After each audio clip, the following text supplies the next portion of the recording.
नमस्कार, हमारा नाम है समरीन और आपने देखना शुरू कर दिया है लाइव सिटीज। देखिए, कहा जाता है कि असफलता ही सफलता की पहली सीढ़ी होती है। कहा जाता है कि कोशिश करने वालों की कभी हार नहीं होती है।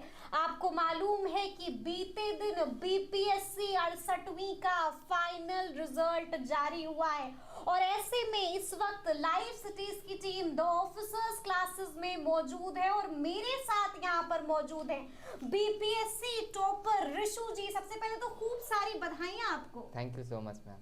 जी, सबसे पहले तो टॉपर हैं आप, तो हम चाहेंगे कि आप मिठाई खा के पहले मुंह मीठा कीजिए और फिर बात करेंगे। ओके मैम जी, थैंक यू। अच्छा ये बताइए कि सबसे पहले रिजल्ट देखा, सिलेक्शन हो गया, टॉपर बन गया, कौन सा पोजीशन आया है?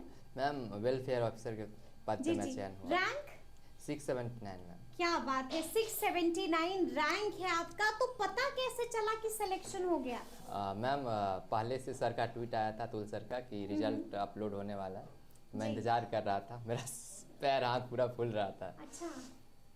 जैसे रिजल्ट आया मैंने अपना फर्स्ट टाइम डाला तो मेरा आ रहा है SSU रिशू डाला तो देखा नाम नहीं आ रहा है। क्या, मैं बहुत डर गया। फिर मैंने अपना रोल नंबर डाला तो देखा हाँ आ गया ऋषु कुमार रोल नंबर के साथ। मैं बहुत खुश हुआ और इतना मुझे रोना आ रहा था। रोना आ रहा था? बहुत ज़्यादा खुशी का एक पल था मेरे लिए। मैं उसको रोक नहीं पाया चाह के भी। मैं इतना ज़ोर से रो रहा था। मैं लॉज में था रूम लॉक करके, तब पर भी बाहर आवाज़ आई और पूरे लोग लॉज के ऊपर आगे क्या हुआ देखने आए।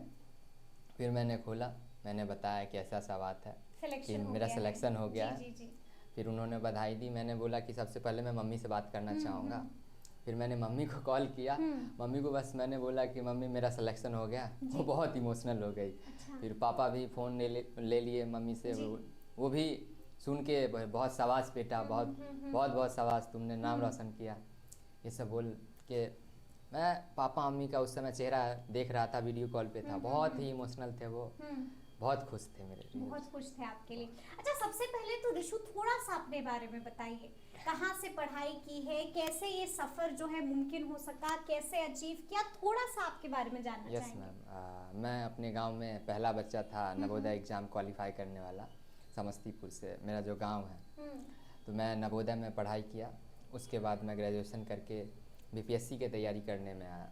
तो मैंने बीपीएससी 66 दिया, प्री निकला, मेंस भी मैंने दिया, उसमें 1 नंबर से। पापा मम्मी क्या करते हैं? पापा मम्मी मेरे पापा टीचर थे, वो रिटायर हो गए। मेरी मम्मी अभी टीचर है, अभी 1-2 साल उनका जॉब आ रहा है। ठीक है। भाई बहन कितने हैं? भाई एक मेरे भैया हैं, एक मेरी दीदी है। अच्छा, तो मतलब आप सबसे छोटे हैं? यस मैम, सबसे छोटे। अच्छा, तो सबसे लाडले भी होंगे? हाँ लाडले तो हूँ, सब मानते हैं मुझे। अच्छा ये बताइए, तो फिर वहाँ से आपका सफ़र शुरू हुआ? Yes ma'am. फिर पटना आ गए? यस मैम, मैं पटना आया। यहाँ पे मुझे खाना बनाने में बहुत दिक्कत होता था और मेड जो भी थी उनको मैं हायर नहीं कर सकता था। तो मैं खाना नॉर्मली सीखा, एक कुकर लिया, उसमें चावल दाल चोखा एक साथ मैं बनाता था। अच्छा। अब मैं रेगुलर बेसिस पे करीब 3 साल 4 साल हो गए रेगुलर मैं चावल दाल चोखा खिचड़ी खा रहा हूँ। क्या बात कर रहे हैं? 3 साल से रेगुलर दाल भात चोखा खा रहे हैं? और खिचड़ी खा रहा हूँ बस। अच्छा, रात में मैं ऐसा क्यों ऋषु, कुछ समझ नहीं आया? एक तो मैं बनाने नहीं आता था और दूसरा लगता था मैं जब भी ट्राई करता ना अच्छा बनता ही नहीं था। कभी सब्जी जल गया, कभी दाल जल गया, तो वो हो नहीं पाता था। इसलिए चावल दाल चोखा मुझे एक दिया गया कि एक कुकर में एक तसली में चावल डाल दो, नीचे दाल डाल दो, उसमें फिक्स पानी डाल दो और 2 आलू डाल दो और 3 सीटी लगा था, बस खाना तैयार। उसमें एक फिक्स पैटर्न था, इसलिए मैं बनाना उसको सूटेबल।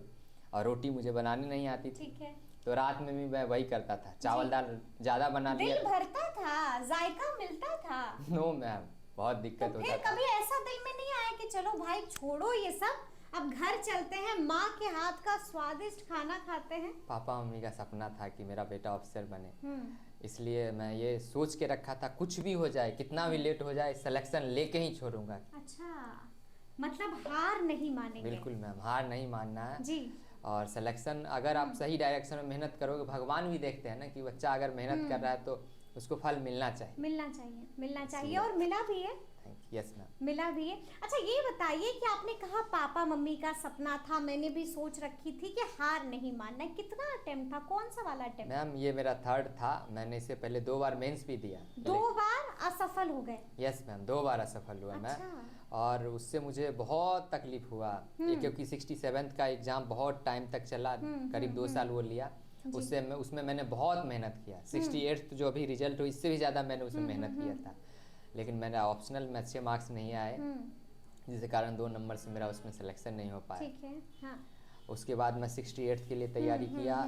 निगेटिव इतना मैं सोचता कि मेरा जाहिर सी बात है इतना निगेटिविटी मैं पापा मम्मी को लेकिन ये बात नहीं बोल सकता था। अच्छा। मैं चाह के भी उनको नहीं बोल सकता था कि पापा अब लग रहा है क्या होगा, नहीं हो पाएगा। क्या अब लग रहा है पापा कि अब हार मान जाते हैं, गिव अप कर देते हैं? नहीं हो पा रहा है, इतना समय चला जा रहा है, हमसे छोटा छोटा लोग, मेरे जो नानी घर में लोग हैं वो हैं, सब जॉब करते थे, मैं कहीं जाता था ना, मुझे ऐसा लगता था डिस्क्रिमिनेशन मेरे साथ हो रहा है, कोई मेरा वैल्यू नहीं कर रहा है। मैं ऐसा फील होने लगा था? फील कहीं भी जाता तो फील होता था, लोग ऐसे मेरे साथ बिहेव करते ही थे कि क्या कर रहा है भाई, इतने दिन से लगा हुआ है, वहीं का वहीं है। बिल्कुल बिल्कुल जी। लोगों को लगता था मुझसे कुछ नहीं हो पाएगा, ये सिर्फ पापा मम्मी का पैसा बर्बाद करता है और पटना में घूमता फिरता होगा और कुछ नहीं करता होगा, खाता पीता होगा, उसको क्या पता यहाँ खाने के तौर में चावल तो लाले पड़ रहे हैं चावल दाल चोखा खा रहा हूँ एक टाइम, सही बात दिन है। भर में। हाँ। और अच्छा कभी ऐसा लगा कि अब गिव अप कर देते हैं, अब छोड़ देते हैं, अब नहीं हो पाएगा? मैम मैं अभी इस बार एक और अटेम्प्ट करना चाह रहा था। मैं सोच रहा था अगर मैं इतना तक पहुंच गया हूँ तो मैं हिम्मत नहीं हार सकता हूँ। लोग को प्री निकालने में दिक्कत होता है, मैं मेंस तक पहुंच गया हूँ, मेंस मैंने निकाला है। अगर मेरे में कुछ ना कुछ भगवान हुनर दिए हैं कि मैं कुछ कर सकता हूँ तो मैं ज़रूर अच्छा करूँगा, ये सोच के मैं थोड़ा सा पॉजिटिव रहता था। हाँ, लेकिन ये बहुत निगेटिविटी आता था। पापा मम्मी से मैं शेयर करना चाहता था हमेशा कि पापा हमसे नहीं हो पा रहा, लगता है कुछ नहीं हो पाएगा, लेकिन पापा मम्मी को मैं ये बोल नहीं सकता था। बोल नहीं सकते थे? बिल्कुल नहीं। और वो बोल नहीं सकते थे इसलिए मेहनत लगातार करते गए और आज हम देख रहे हैं कि मतलब जबरदस्त। Thank you. जबरदस्त। अच्छा ये बताइए कि जब पढ़ाई करते थे क्या कुछ पढ़ा, क्या कुछ टिप्स एंड ट्रिक्स है? मैम एक ही मैंने जितना तैयारी किया, शुरू में तो मुझे पता ही नहीं था कैसे तैयारी, बस सोच लिया कि बीपीएससी करना है। हाँ। पता ही नहीं था कि कैसे तैयारी करना। मैंने कोचिंग कोई नहीं लिया। मैं जैसे होता है ना कि प्री का मेंस का कोचिंग किया हो, सॉरी, तो मैंने कोचिंग नहीं किया था और खुद से तैयारी किया। यूट्यूब से, बुक से मैंने सजेशन कर अपना खुद एक नोट्स बनाया। तो शुरू में मैं प्री ओरिएंटेड तैयारी करता था, प्री निकाल लूंगा फिर मेंस करूंगा फिर निकाल लूंगा। हाँ, लेकिन ऐसा कभी हो नहीं पाया जी। जब मैं 66 दिया ना, मेरा हो तो गया, मतलब मेंस तो मैंने दिया लेकिन मैंने उसमें रट्टा मार के मेंस दिया, तो मैं समझ गया था कि सिलेक्शन होने का बहुत कम चांसेस है जी। तब फिर मैंने 67th में लिखने पे मेन होता है मैम, जितना आप आंसर को बार बार लिख के प्रैक्टिस करोगे, हाथ का स्पीड जब तक आप में नहीं आया तब तक सिलेक्शन होने का बहुत कम होगा, बहुत मुश्किल है मैम। 68th में 64 पेज लिखने होते थे। अच्छा। जो 32 पेज तक लिखना था 67th में, मैं आप यकीन नहीं मानोगे मैंने 64 पेज लिख दिया। मुझे विश्वास ही नहीं हो रहा था मैं इतना लिख सकता हूँ। फर्स्ट टाइम मैंने इतना पेपर लिख दिया, 64 पेज मैंने दोनों पेपर में लिख दिया। अच्छा। इससे कारण मेरा सिलेक्शन होने का प्रोबेबिलिटी पूरा चांस हो गया, मैं सेलेक्ट हो पाया। आप सेलेक्ट हो पाए। अच्छा आपके मम्मी पापा कहाँ हैं अभी ऋषु? गाँव में। तो क्या उनसे बात हो सकती है? मैं कोशिश करता हूँ मैम। बिल्कुल बिल्कुल, हम चाहेंगे आप कोशिश करें क्योंकि मम्मी पापा का रिएक्शन लेना भी बहुत जरूरी है।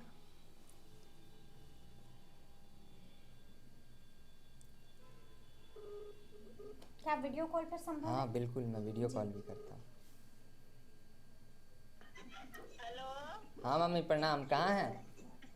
हेलो। हाँ मम्मी प्रणाम। हेलो, बोलो ना। स्कूल पे हैं या आ गए घर? नहीं, गौतम का गिधारी मटकोर पूजा ना, तो हम यहीं हैं। अच्छा गांव में हैं, ठीक है मैं वीडियो कॉल कर रहा हूँ, 1 मिनट। मैम आ गए वहाँ से? नहीं, मैम के साथ हूँ, इंटरव्यू दे रहा हूँ। नमस्ते आंटी जी। नमस्ते मैम, बोल रही हैं? नमस्ते नमस्ते नमस्ते बोल रही हैं मैम। हेलो, मम्मी इमोशनल हो गई। अच्छा ये बताइए कि बेटे ने तो कमाल कर दिया है। आवाज आ रही है? आवाज आ रही है मम्मी? मैम से बात कर रहा हूँ, इंटरव्यू दे रहा हूँ, आवाज आ रही है? हेलो। बेटे ने कमाल कर दिया है, कैसा लग रहा है? कैसा लग रहा है आपको? कैसा लग रहा है? बेटे ने कमाल कर दिया है, कैसा लग रहा है? अच्छा लग रहा है कि नहीं, पूछ रही मैम। सॉरी, अच्छा लग रहा है मैम, पूछ रही हैं। जी जी जी जी। गांव में। अच्छा, आँख आँख भी नम हो गई है माता जी की, हम दिखाना भी चाहेंगे, आँख नम हो गई है माता जी की। ये खुशी वाला आंसू है। अब बहू कैसी चाहिए आपको? अरे अब तो बेटा अफसर हो गया, अब बहू कैसी चाहिए? कैसी बहू चाहिए जी? बहू कैसी जी? कैसी? हाँ, जी, पूछ रही जी, है जी, मैम। जी जी। मम्मी बहुत इमोशनल। मम्मी इमोशनल हो गई हैं, तो हम लोग आपसे ही फिर बात करते हैं। ओके अच्छा, ये मम्मी, रखते बताइए, हैं, प्रणाम। रखता हूँ, प्रणाम। तो थोड़ा इमोशनल हो गई और आप भी थोड़ा सा इमोशनल ही हाँ, लग रहे हैं। बिल्कुल मम्मी, गांव में है अभी। हाँ। और हम लोग का जो गांव है बहुत ही एक, सोचिए कि बहुत पिछड़ी जगह हम लोग का गांव है, जो चकहबीब है एक विभूतिपुर में। वहाँ पे शिक्षा का बहुत अभाव है, सड़क का बहुत अभाव है। बिजली तो अभी बहुत अच्छी हो गई है वहाँ पे, गांव-गांव में बिजली बहुत अच्छा हो गया है, लेकिन शिक्षा का अभाव वहाँ पे, कास्टिज्म बहुत लोगों को वहाँ पे फेस करना पड़ता है। मैंने अपने आँखों से देखा है, इस समय 2023 में भी वहाँ पे बहुत चीज़ लोगों को झेलना पड़ता है। और वहाँ से कोई तो क्या आपने भी कभी कुछ ऐसा भेदभाव महसूस किया मेरे है? पापा को फेस करना पड़ा है। पापा को क्यों? क्या होता था ऐसा पापा? वो मैं तो बता नहीं सकता, वहाँ पे बहुत दिक्कत होती है मैम। जैसे मतलब क्या होता था? पापा ने क्या फेस किया है जो बेटे को याद रहा? मुझे याद है कि मैं बचपन में था, तो पापा का एक सपना था कि मेरे पास एक नया साइकिल हो।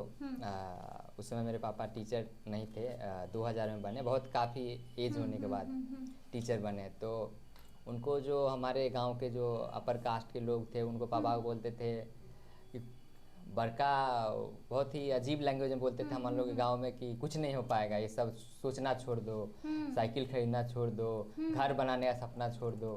लेकिन पापा ने बहुत मेहनत किया, पापा ने यहाँ आके फिर उन्होंने हम लोग को पढ़ाया, बहुत साथ दिया हमारे।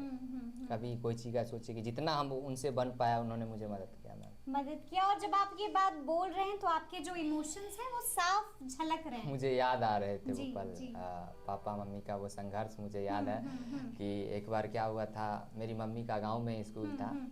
लोग उनको गांव जो सड़क था ना, वो सड़क पे जाने के रोक दिए थे मेरी मम्मी को। ये बहुत पहले का बात है, ऐसा मैं क्यों? 3-4 साल पहले का, जी। कि मम्मी चाहता नहीं था कोई कि मेरी मम्मी जॉब करे, रिजाइन कर दे, उनका सबका अच्छा, सोच था। मतलब एक महिला है तो वो जॉब ना करे। ऐसा उन लोग का उस समय का सोच अच्छा। था। लेकिन धीरे धीरे समय बदला, अब सब ठीक है मैम। अब तो बेटा अफसर हो गया है, अब क्या, अब कौन रोक सकता है? बिल्कुल मैम, अभी वैसा कोई दिक्कत नहीं है। उस समय खेत, रास्ता नहीं था ना, तो खेत होके मम्मी जाती थी। एक आरी होता है, 2 खेत का एक जी, जी, जी, गांव जी, में, जी। तो उस पे होके मम्मी स्कूल जाया करती थी। तो मतलब खूब मुशक्कत, खूब परेशानियां बहुत, देखी मेरे है पापा रिश्ते में, में। अभी आप मम्मी को देखी होंगी, ज़्यादा एज भी नहीं, लेकिन एज ज़्यादा लग रहा होगा, क्योंकि बहुत मेहनत मेरी मम्मी की है, बहुत ज़्यादा, बहुत ज़्यादा मेहनत की है। और उनका सपना था कि मेरा बेटा ऑफिसर बने, और बेटे ने कर दिखाया। अच्छा, एक आखिरी सवाल है ऋषु मेरा, कि जो लोग आपको सुन रहे हैं, जो आपसे प्रेरणा लेंगे, जिनके लिए आप अब इंस्पिरेशनल वाली बातें बता रहे हैं, मतलब इनको इंस्पायर कर रहे हैं, आप क्या कहना चाहेंगे ऋषु उन लोगों को? हार नहीं मानना है मैम, हार नहीं मानना है। बिल्कुल नहीं। आपको संघर्ष करना है और हमेशा गोल बड़ा रखना है। ये नहीं कि छोटा मोटा सोचना है, बड़ा गोल रखना है और उसको अचीव करने के लिए पूरा तन मन धन से तैयारी करना है। संघर्ष करिएगा तभी आप एक अच्छा ऑफिसर बन पाइएगा, लोगों का कल्याण कर पाइएगा। लोगों का कल्याण करना बहुत ज़रूरी है। जब तक हमारे पीछे के लोग आगे नहीं बढ़ेंगे, तब तक हमारा देश, हमारा राज्य आगे बढ़ ही नहीं सकता है। तो सबको साथ में लेके चलना बहुत ज़रूरी है, उनका विकास पे ध्यान देना बहुत ज़रूरी है। बहुत ज़रूरी है। तो सुना आपने क्या कुछ बताया है ऋषु कुमार ने। देखिए साफ साफ ये बातें कह दी हैं कि हार नहीं मानना है। देखिए काफ़ी मुश्किलें हो सकता है कि आपके भी रास्ते में आए, लेकिन आपको भी ठान लेना है कि भाई हम हारने वाले नहीं हैं। और जब आप ये बातें ठान लेंगे तो फिर दुनिया की कोई भी ताकत आपको हरा नहीं पाएगी। तो ये पूरी बातचीत आपको कैसी लगी है कमेंट करके हमें ज़रूर बताइएगा। तो उस तरह के तमाम अपडेट्स के लिए ऐसे ही हमारे साथ बने रहिएगा और देखते रहिएगा लाइव सिटीज़। बहुत शुक्रिया।